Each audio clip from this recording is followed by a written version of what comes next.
Bom dia a todos. Eu quero falar de uma outra morte pela qual aconteceu algo especial. E se vocês guardaram, aconteceu algo especial que nós usamos na música. A última palavra, nós repetimos ela 4 vezes. O que foi que nós repetimos? Ressuscitou. Quero falar um pouco dessa morte. E nós vamos celebrar juntos a nossa Páscoa, que é Jesus Cristo, nosso Senhor, que Ele ressuscitou.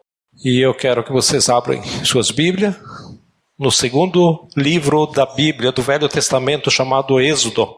Eu quero estudar um pouquinho mais profundo com vocês, porque esse é um assunto que para todos nós precisa estar claro. O significado da Páscoa, da onde é a origem disso.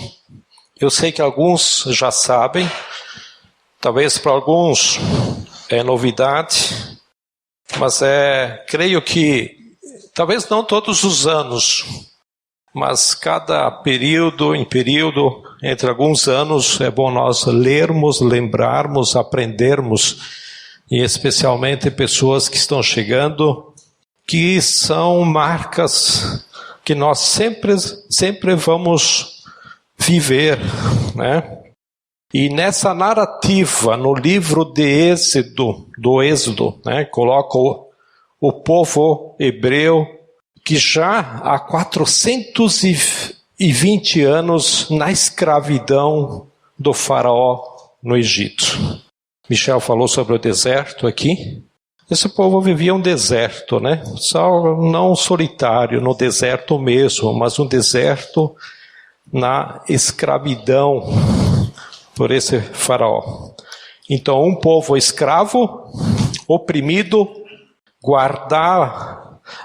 aguarda que se cumpra em sua história de povo de Deus a promessa de que eles seriam um povo abençoado e abençoador de todas as nações. Este povo está escravizado, oprimido e mais do que convivendo com o seu sofrimento.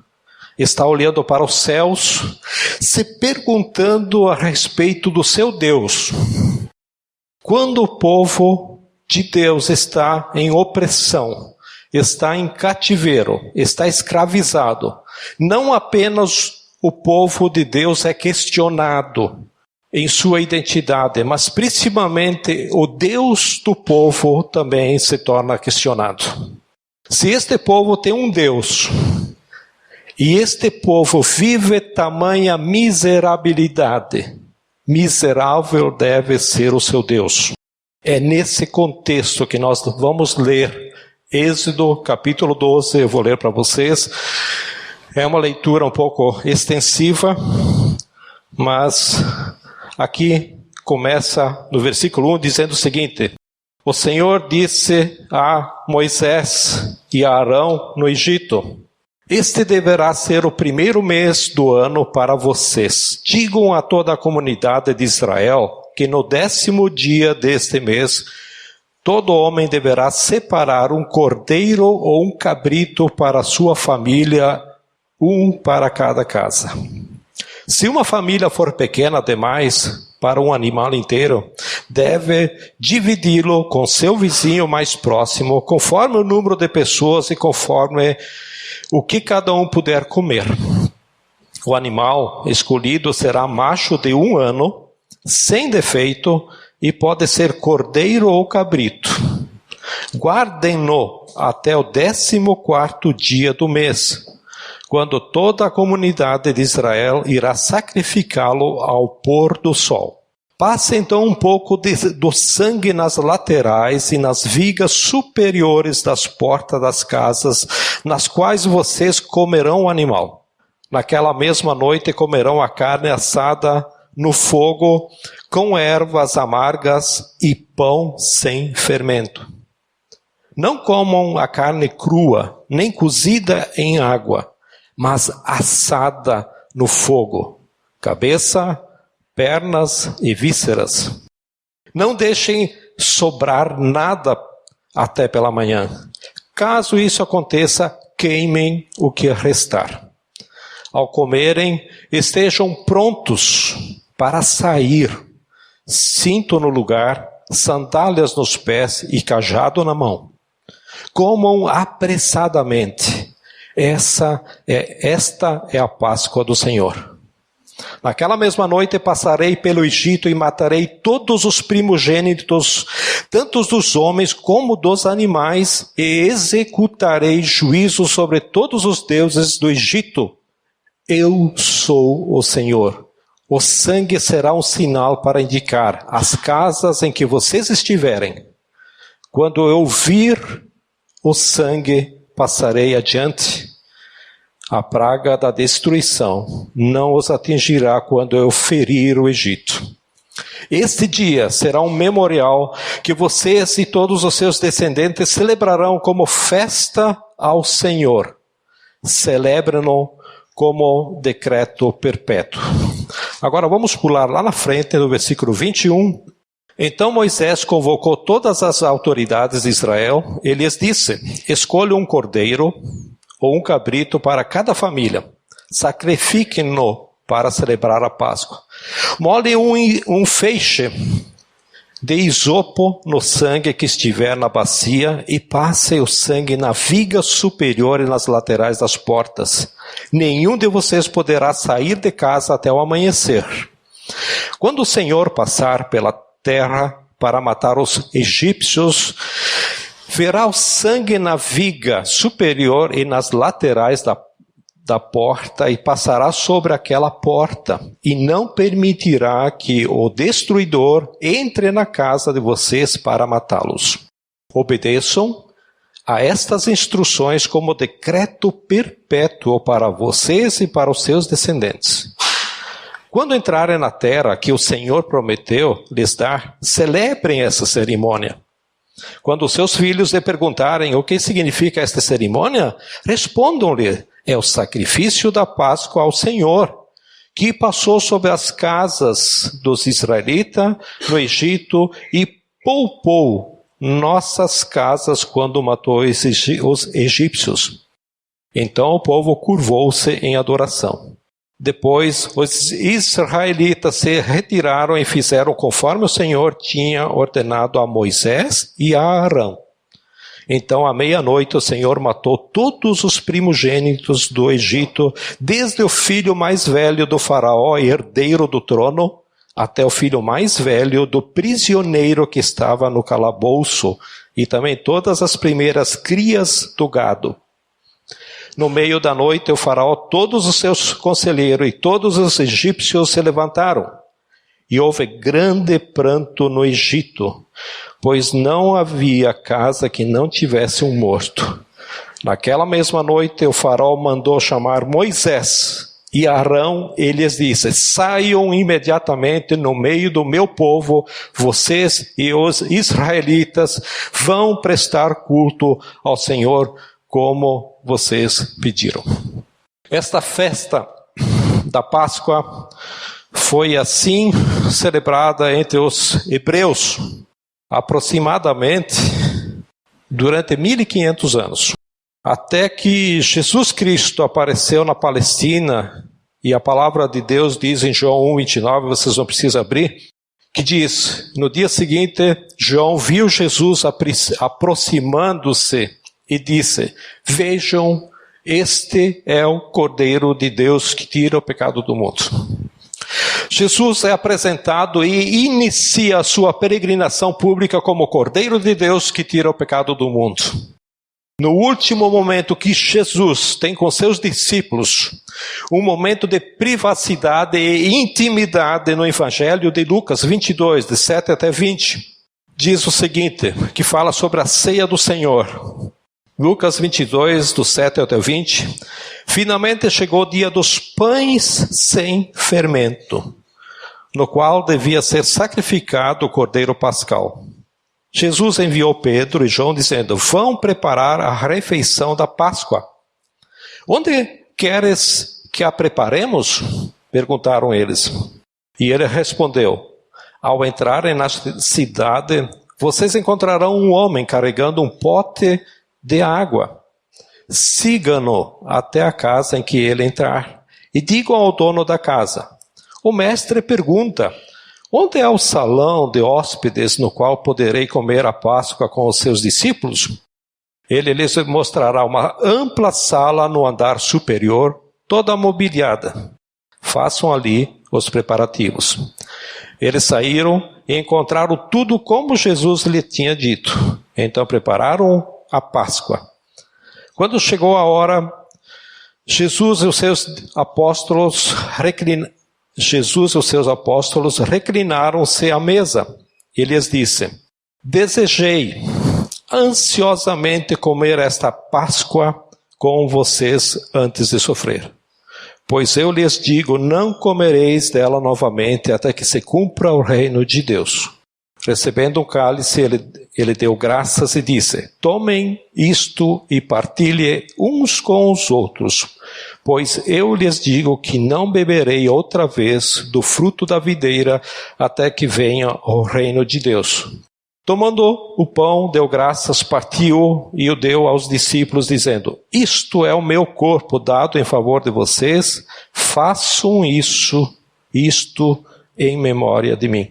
Da mesma forma, depois da ceia, tomou o cálice, dizendo: este cálice é a nova aliança no meu sangue, derramado em favor de vocês. A igreja cristã, ouvindo esta narrativa, reuniu-se desde os primeiros dias para a celebração da Páscoa, conforme ensinada não por Moisés, que foi o primeiro texto que nós lemos, mas por Jesus.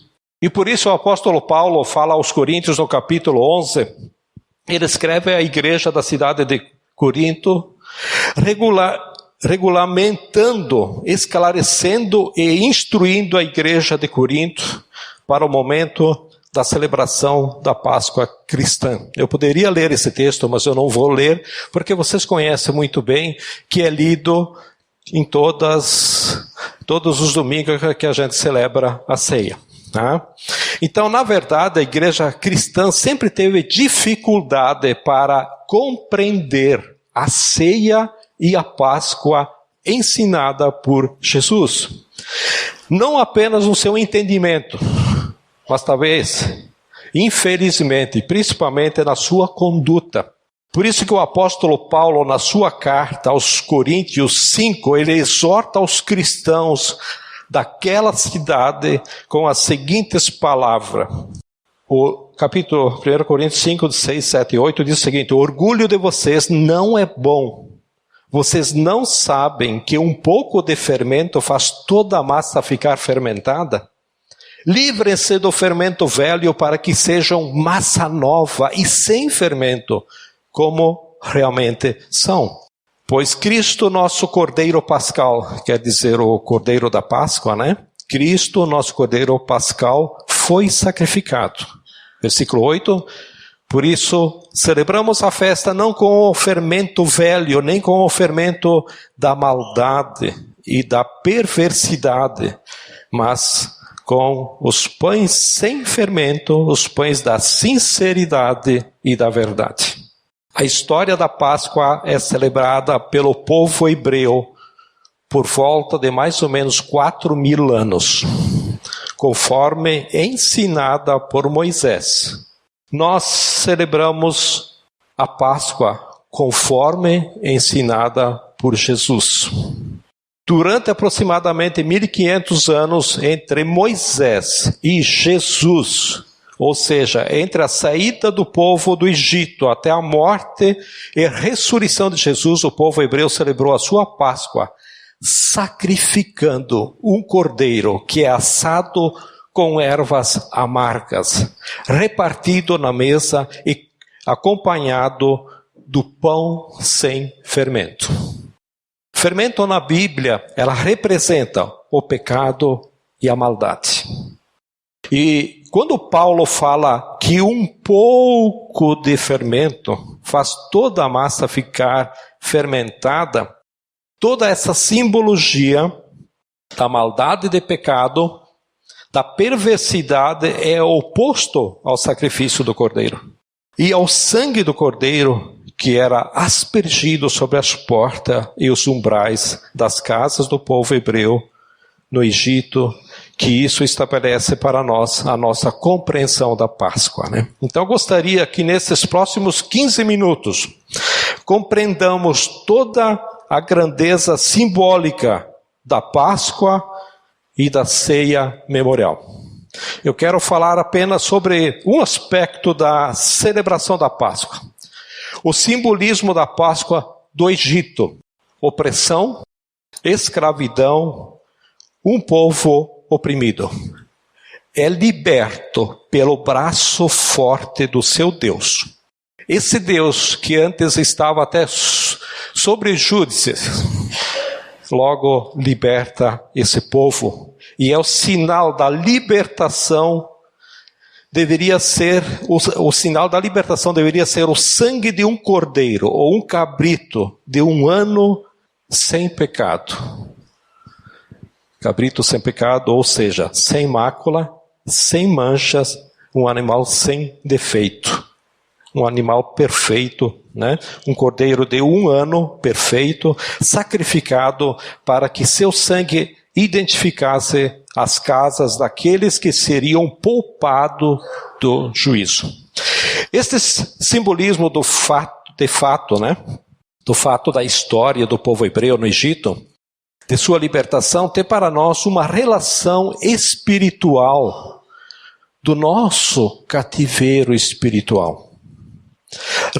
Resultado da nossa maldade, resultado da nossa transgressão, resultado do nosso pecado. E durante todo o tempo em que a Páscoa hebraica foi celebrada conforme a orientação de Moisés, as famílias do povo hebreu sacrificavam um cordeiro na Páscoa, até que um dia Jesus pisou na Palestina e João Batista disse: eis o Cordeiro de Deus que tira o pecado do mundo. Depois de 1500 anos celebrando a Páscoa, matando um cordeiro, cujo sangue representava o sinal da libertação, o sinal da redenção, porque era o sangue daquele cordeiro que poupava a casa em que estivesse aspergida do juízo divino. Quando João Batista diz, esse é o cordeiro, há uma clara substituição a partir de Jesus Cristo. Jesus Cristo seria o cordeiro sacrificado, e não mais o sangue dos animais seria oferta sacrificial para acalmar a ira de Deus. Aquele ato dos animais sacrificado ao longo de 1500 anos ou mais, como oferta para acalmar a ira divina. Quando Jesus entra em cena, ele é apresentado como o Cordeiro de Deus que tira o pecado do mundo. Ele reúne os seus discípulos e toma nas mãos um cálice. Ele toma nas mãos um pão e diz, eu sou o Cordeiro que tira o pecado do mundo. Esse corpo é partido, esse corpo é moído, esse corpo é estraçalhado, é esmagado em favor de vocês. E esse sangue é derramado por vocês. A partir do sacrifício de Jesus, nem um outro sacrifício se justifica em relação a Deus nosso Pai. Jesus é o último e definitivo sacrifício, porque ele é o sacrifício perfeito. Ele diz, esse cálice é o cálice da nova aliança. Assim como Deus, o meu Pai, celebrou com o povo hebreu uma aliança, agora o contrato ou aliança não é mais no sangue dos animais, mas é no meu sangue, disse Jesus. E a partir de agora, nenhum outro sacrifício não é exigido, como também não pode ser tolerado. O que esta mensagem vai dizer é que o sacrifício de Jesus Cristo na cruz do Calvário nos liberta da nossa maldade e da nossa culpa. A partir do sacrifício de Jesus na cruz do Calvário, Deus não olha mais para a humanidade como um Deus ferido pela maldade humana, como um Deus ofendido pelo pecado humano. Mas o castigo que a humanidade toda era merecedora, esse castigo recai sobre Jesus. E a partir daí a nossa relação com Deus não é mais uma relação nem sacrificial e nem meritória. Nós nada podemos fazer para que Deus nos trate amorosamente. As boas notícias é que nada precisamos fazer porque foi feito. E nós nos relacionamos com Deus não porque merecemos, mas porque somos alvos de sua bondade e de sua graça, por causa do sacrifício de Jesus. Isso diz para nós, em primeiro lugar, que nós tínhamos uma dívida para pagar a Deus. Há algo muito errado em mim e em vocês. Eu e vocês, de alguma forma, de alguma maneira, não apenas uma, nem duas, nem três, nós ofendemos a justiça de Deus, nós ofendemos a perfeição, nós ofendemos a beleza, nós ofendemos a verdade, nós ofendemos a dignidade, nós ofendemos a pureza de Deus. Isso é o que quer dizer nós pecamos. Nós pecamos. Nós praticamos o mal. Alguém pode dizer assim, não é justo que eu pague pelo pecado casal lá no paraíso, lá no passado. Você é Adão. Você é uma Eva. Há um Adão, há uma Eva dentro de cada um de nós. Nós não temos apenas a capacidade de fazer o mal. Nós, de fato, o fazemos.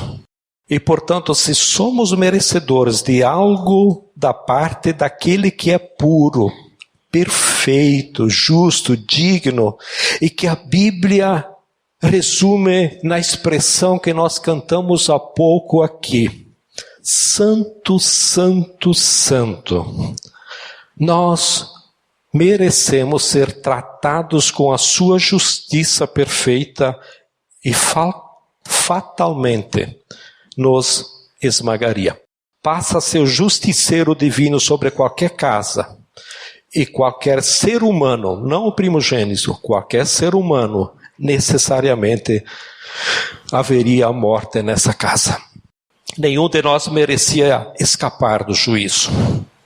A cruz do Calvário, como cantamos na música antes também, é a boa notícia. Que Jesus morreu, deu seu corpo, seu sangue, e agora nossas casas estão cobertas pelo sangue de Jesus. Podemos e devemos anunciar ao mundo essa boa notícia. É dizer ao mundo, você sabia que sobre a sua casa está o sangue de Jesus? Nós podemos e devemos anunciar a todas as nações, você sabia que sobre a sua casa está o sangue de Jesus e que você não precisa mais se sacrificar para conquistar o favor de Deus? Porque o sacrifício único necessário já foi feito em Cristo Jesus. Você sabia que sobre a sua casa está o sangue de Jesus e que você não precisa mais olhar para o céu como se no céu houvesse um Deus irado, ofendido por você e pronto a executar juízo de morte e derramar maldição na sua vida? Você sabia que sobre a sua casa está o sangue de Jesus e que você não precisa mais ter medo do divino?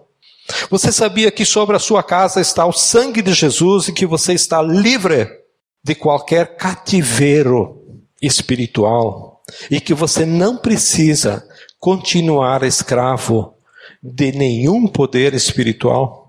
Você sabia que sobre a sua casa está o sangue de Jesus e que você não precisa mais andar de cabeça baixa pelo mundo dizendo eu não sou ninguém, eu não sou nada, eu não mereço nada, eu não sou digno. Você sabia que sobre a sua casa e sobre a casa do seu vizinho está o sangue de Jesus, e que não se justifica mais do seu vizinho e nem de você qualquer sacrifício para que seja alvos de atos de bondade?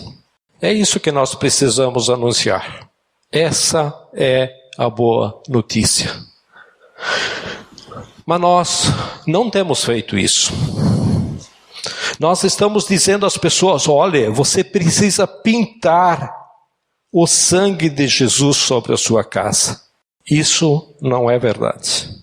O sangue de Jesus está sobre todas as casas. Todas as casas. Jesus derramou seu sangue sobre toda a humanidade. E nós temos uma boa notícia para dar para essas pessoas. A sua casa está coberta com sangue. Não precisa mais subir escada de joelho. Não precisa mais amarrar fitinha no pulso, no braço, na perna. De vez em quando eu vejo alguém com umas fitas aí. Não sei se é de qual a razão. Mas não precisa mais fazer isso. Não precisa mais acender vela. Não precisa mais corrente de jejum. Porque a sua casa está coberta com o sangue de Jesus. Aquele que ofendeu você, que feriu você, que machucou você, e que você olha para essa pessoa dizendo: você merece juízo, você precisa ser castigado pelo pecado. Você sabia que a casa dele ou dela também estão cobertos com o sangue de Jesus? E que você não tem o direito de cobrar o sacrifício de ninguém mais, porque isso anula, destrói, diminui o sacrifício do nosso Senhor Jesus Cristo na cruz do Calvário. Você sabia que depois da morte de Jesus, do seu sangue derramado, do seu corpo partido, Deus só nos trata com bondade e amor? Nunca nos trata com ira, com juízo. Ontem tive um cliente que ele olhou bem para mim, ele está de cabeça baixa, já tenho falado de Jesus para ele não se rende. Perdeu o emprego, está desanimado, está depressivo.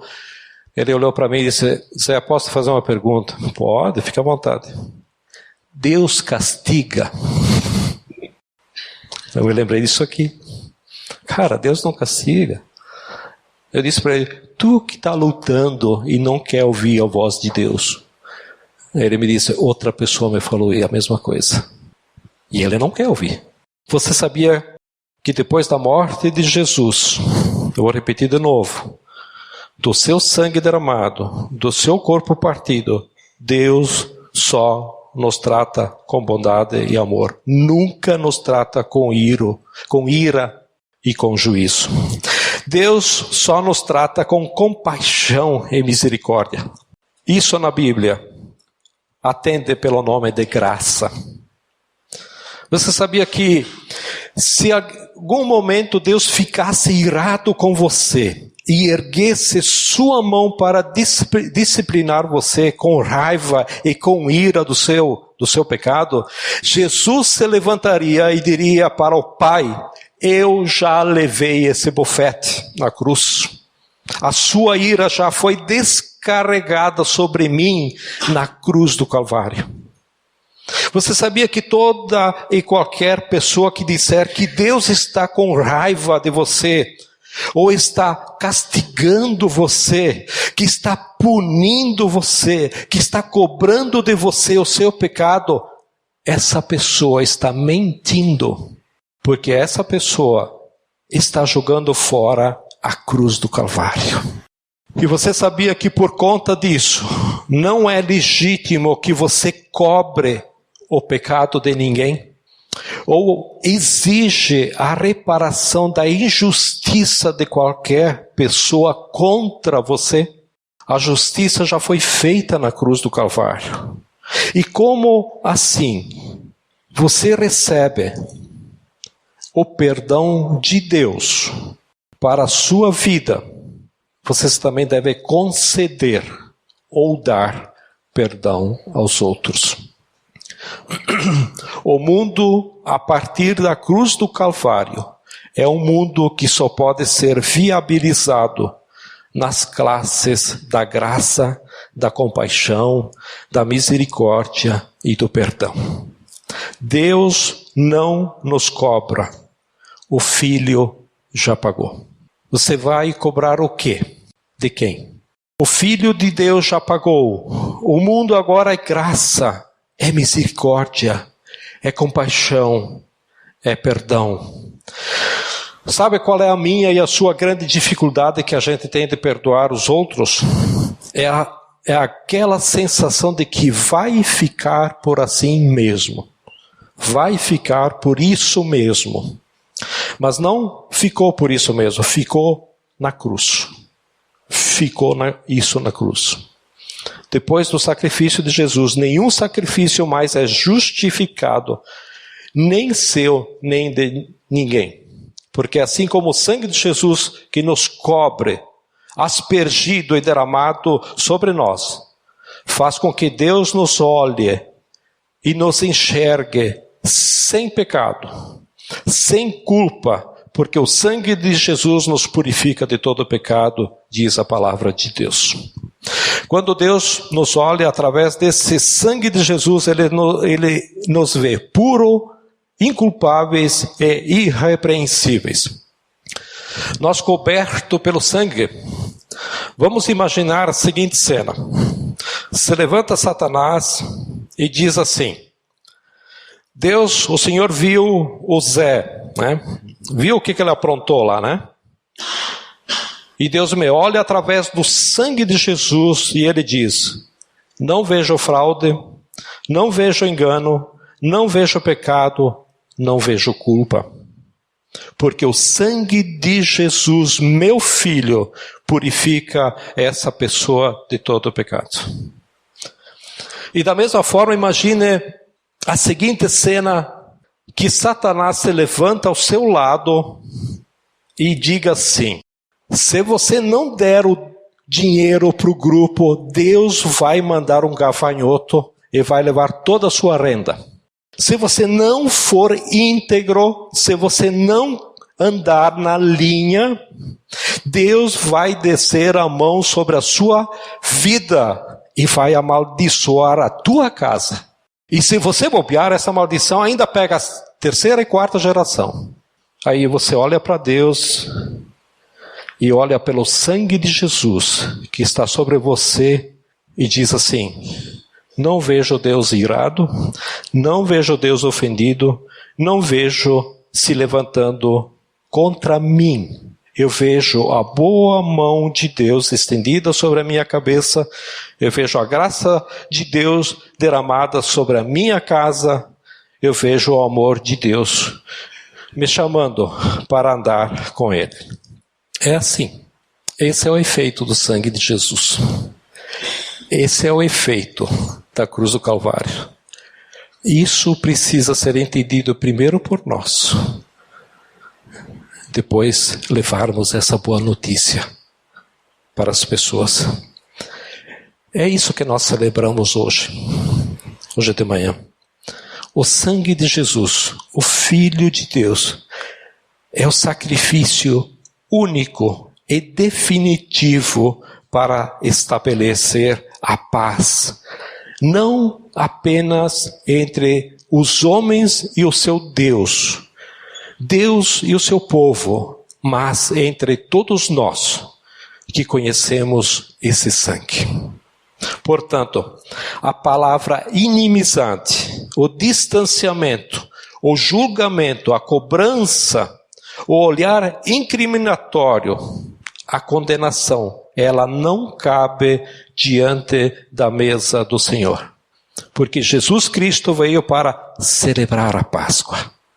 Agora todos nós somos alvos da graça.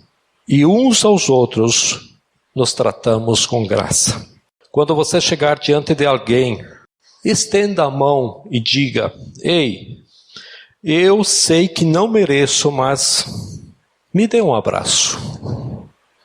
Esse alguém vai dizer, de fato, você não merece, mas eu vou te dar um abraço. Porque um dia eu olhei para Deus e disse, Deus, eu sei que eu não mereço, mas eu preciso muito do teu abraço. E Deus olhou para mim e disse, de verdade, você não merece, mas pelo sangue do meu filho, o cordeiro que eu enviei para tirar o pecado do mundo, eu abraço a todos sem distinção. Basta que queiram o meu abraço. Portanto, nesta Páscoa, eu encorajo você a buscar o abraço de Deus, sem medo de Deus. Porque o sangue de Jesus Cristo está sobre a sua vida. E não há nada que vai fazer separação entre você e o abraço de Deus. Basta que você diga a Deus, Deus, eu preciso muito do seu abraço. Eu encorajo você nessa Páscoa, em memória do Cordeiro de Deus que tira o pecado do mundo, a dizer aos outros, eu sei que não mereço, mas eu preciso muito do seu abraço. Se você quiser ir um pouco mais adiante, você pode ir na direção de alguém. Mas não vai dizer para essa pessoa, você não merece, né? E também você não vai dizer, é porque o Zé pediu. Então você não precisa dizer isso, né? Quem realmente não merece, pela minha experiência, eu sei que sabe que não merece. Basta que a gente se levante e caminhe na direção do outro e diga, vamos celebrar a Páscoa, o nosso Cordeiro Pascal. O nosso Cordeiro Pascal já foi sacrificado, eu gostaria de te dar um abraço. Vamos realmente celebrar a Páscoa. Por isso, quando Jesus foi anunciado, ele foi anunciado como aquele que traria glória a Deus nas maiores alturas e paz na terra aos homens a quem Deus quer bem. Que seja assim a nossa Páscoa, porque o nosso Cordeiro Pascal já foi sacrificado.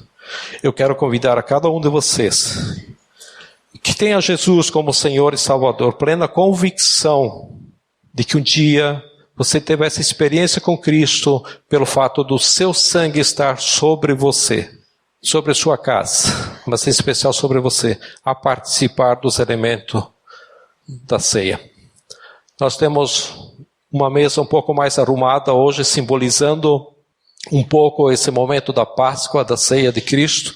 Então vamos ter esse momento 2 a 2, a 3, 4, talvez não mais do que isso, né? Então pegue um pão, um suco e celebre junto. Eu já li os textos, não vou repetir de novo, mas pegue os elementos. Uma pessoa dê graça pelo suco que representa o sangue e outro pelo pão que representa o corpo de Cristo e celebre. Ok? Amém? Fique à vontade.